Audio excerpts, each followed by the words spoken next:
Today, we're taking a look at tempo. But what exactly does that mean? Let's head over, once again, to the manual. A higher tempo asks players to make more decisions in a quicker fashion, designed to capitalize on situations as they present themselves and to force lapses in concentration. A lower tempo, therefore, asks players to be more patient when making decisions. Let's take a situation where we have the ball in midfield.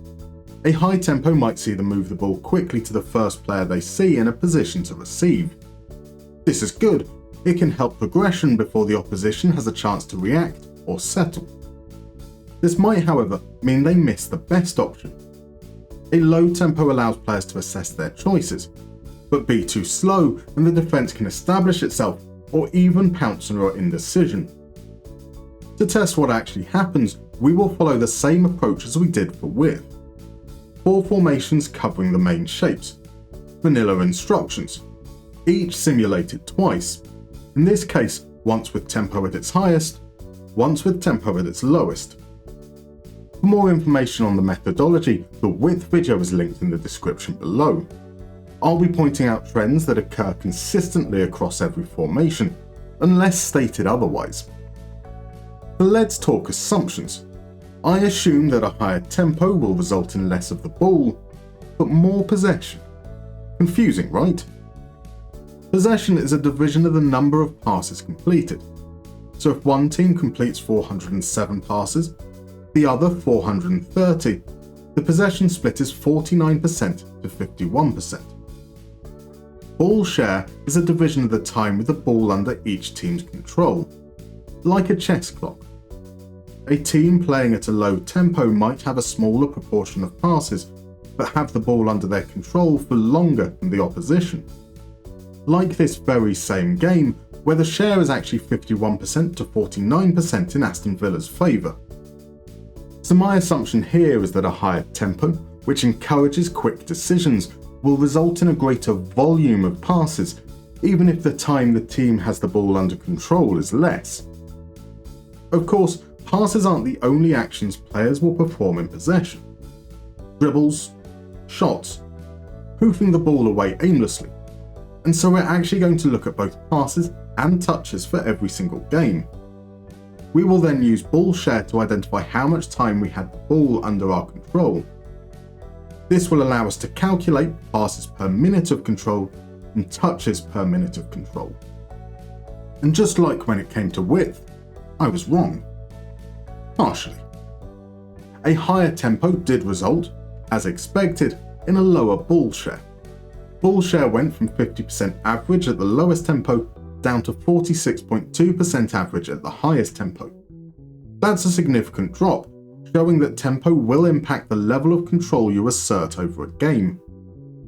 Touches, also expected, increased in the higher tempo, from 738.3 per game to 748.9. That is only a 1.5% increase, but when taken in context with the difference in ball share, that's quite noticeable. At a low tempo, the team took 16.4 touches per minute of control. This jumps to 18.0 at a high tempo, an overall increase of 9.8%. Where I was wrong, however, was when it came to passing.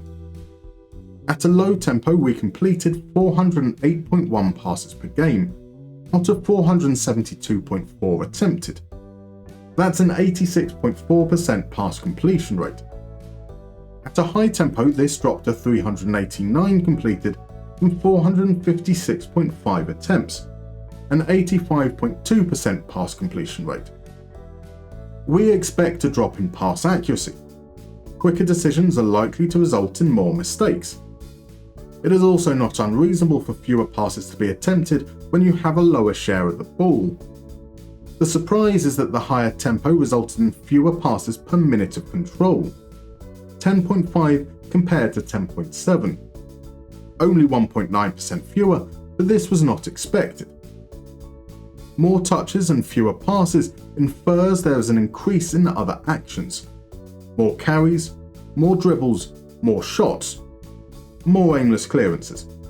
And these actions are happening at a higher proportion than they are at a lower tempo. It is reasonable, therefore, to assume that a higher tempo is more effective at getting the ball forwards, resulting in more opportunities to dribble and shoot. So let's take a look at passing intent. Same as in the previous video, we'll record direction and length for each game. There wasn't really a discernible difference overall in terms of proportion of passes by direction. Both resulted in around 36.5% forwards, 44% sideways, 19.5% backwards. I am surprised by this.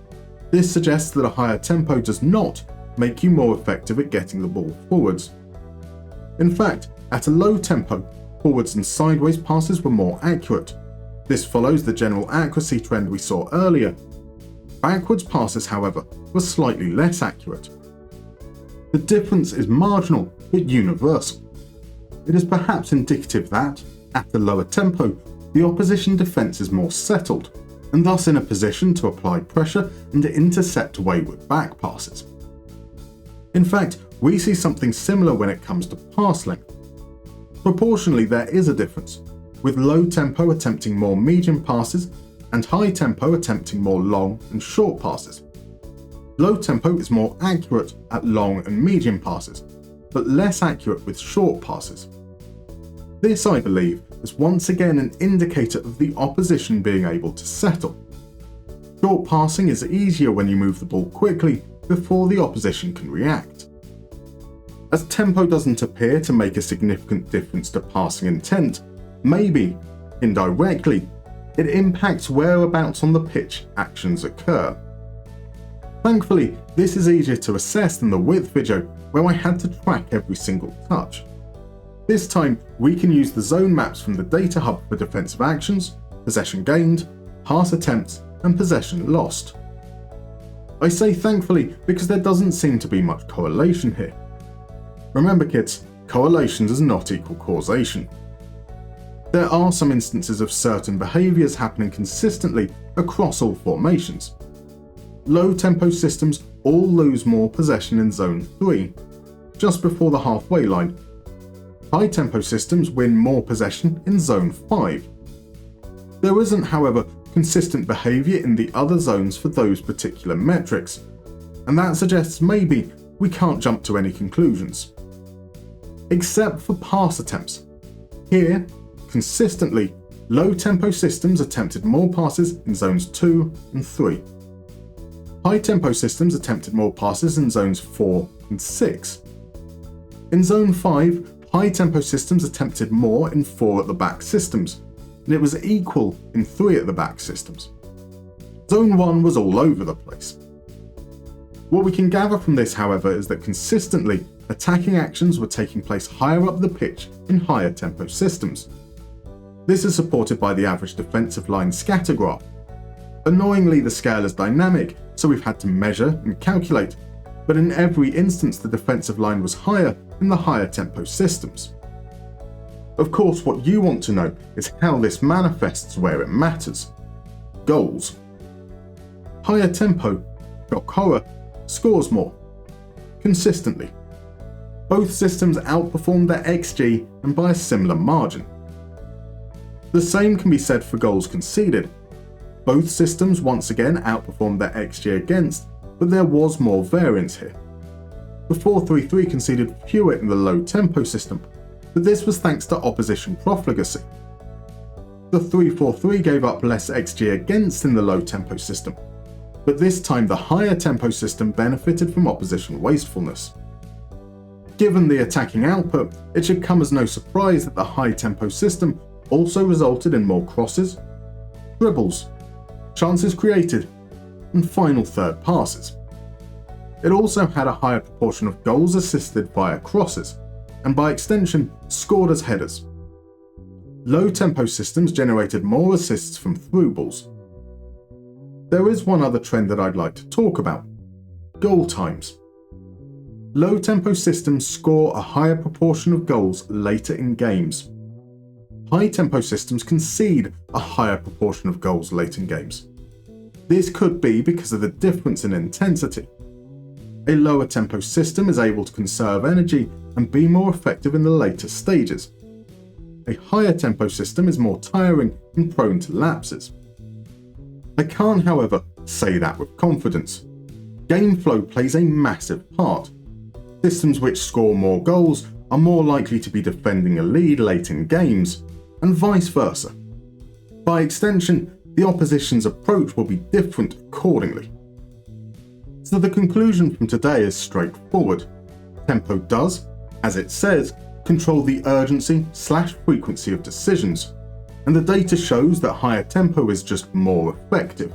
Score more, concede less. Simple.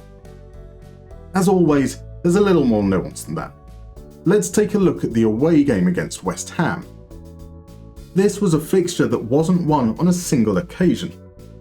3 defeats and a draw for the high-tempo systems. 3 draws and a defeat for the low-tempo systems. Let's see if we can take what we learned and beat this using different tempos. First up, high. West Ham play a kind of 3-1-6 in possession, with Emerson and Alvarez joining the front 4. This means we should be able to hurt them in transition. Let's push up that tempo, pass into space, and run at defence. We'll also counter. Finally, let's make Diaby a winger. It's a very simple concept. Win the ball, move it forwards, run at the defence, and score. Is there space in front of you? Don't think, just run. When you can't run anymore, cross it and score. Less of the ball, fewer shots, considerably more XG. All we did was support the higher tempo with instructions that encouraged fast transitions. My favourite highlight sadly didn't result in a goal, but the quick ball movement was a sight to behold. So what about the low tempo approach? Once again, let's lean into it by adding instructions that encourage more possession. We'll look to inhibit West Ham by refusing to give them the ball. So we drop that tempo, play out of defence, and work the ball into the box. We'll change Douglas Luiz to a roaming playmaker. In a high tempo, Kamara probably plays us out wide to Cash. It's the first thing he sees and he's in space. In a low tempo, he sees Diaby's run and registers an incredible assist. Whether Zaniolo shows patience because of the low tempo, or just a general reluctance to cross is up for debate. Either way, he's now got the attention of 3 players, and that means space elsewhere. Space for Digne, to find Douglas Luiz, and there's Cash able to join the attack. The key to the win, however, was ball dominance. West Ham barely touched it, and their heat map shows a team who were unable to get out of their own half. We set the tempo, and by extension, the tone, for the entire game. This is all to say that tempo is not as simple as set it high and win. A well-considered low-tempo system can be more dominant. Changes throughout the course of a match can help manage intensity and game state. In fact, I did a whole episode on that in my Zaragoza series. Why not check it out, and see you next time.